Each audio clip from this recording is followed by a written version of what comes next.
Hi guys, welcome back to my channel.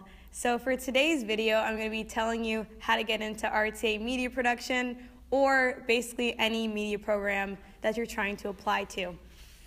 So a couple things you want to know. Most of them are going to ask you to have a resume, a cover letter, plus references, maybe even a portfolio. So this is like a lot of work to apply to get into. So basically what you're going to want first is your resume. So you're going to want to make sure it looks professional, it's nice looking. You should look up creative templates online and then you'll find some really cool ones there. Preferably have your picture in it and some good volunteer work because I really like that. Also, you're going to want to have a good portfolio, so you're going to have to spend time in advance to make sure that it's really good.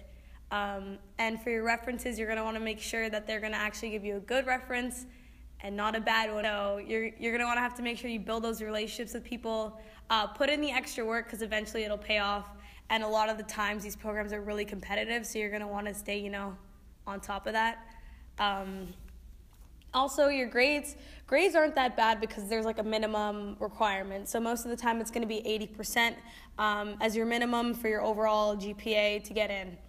That's not that hard for most people. So as long as you get like the minimum or a little bit over, you should be fine as long as you have your references. The most important thing is literally your references, your work experience, and other stuff that you've been working on, like your own personal projects. Also, so for my program in specific, we had to have 3 references, a resume, and then have an interview process, plus like an exam almost. So for my interview, I was really nervous, and I almost like that up, honestly, because I was like really nervous, but they basically want to know why you being at the school is going to help the school, That's why they have alumni, do you get it? So they want to know why you're going to help the whole, help school, that you're going to be active member. You're not going to just come to school and go home. Because trust me, when you're in this program, there's no going to school and going home. No.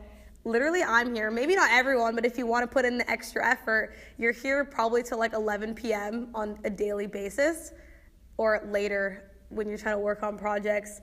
And the course load is pretty decent. I wouldn't say it's hard, but you're going to do a lot of extracurriculars. You're going to put in a lot of time outside of class. So be prepared for that as well. So there's going to be either a written statement, a cover letter, some sort of written explanation as to why you want to come to the program, why you believe you deserve to be in the program that you're choosing. So what they want to hear from you is what you've been doing to work towards being in this kind of field. So anything that you volunteered in, projects that you worked on your own, so that's really helpful. You have Instagram, you have YouTube, you have so many different platforms that people could look up and see your work almost, if you do photography, if you're just trying to blog, etc. They want to know what you're going to do while you're studying, so certain courses that you're interested in taking, maybe a prof that that works there. They really want to know that you've done the research almost. So it's a lot of effort, but it's going to be worth it. And then thirdly, they want to know what you're going to do afterwards. So they'll let you know the guidelines of what they want, but they mostly want to be you going into the program, what you're going to learn, and then what you hope to achieve after you leave.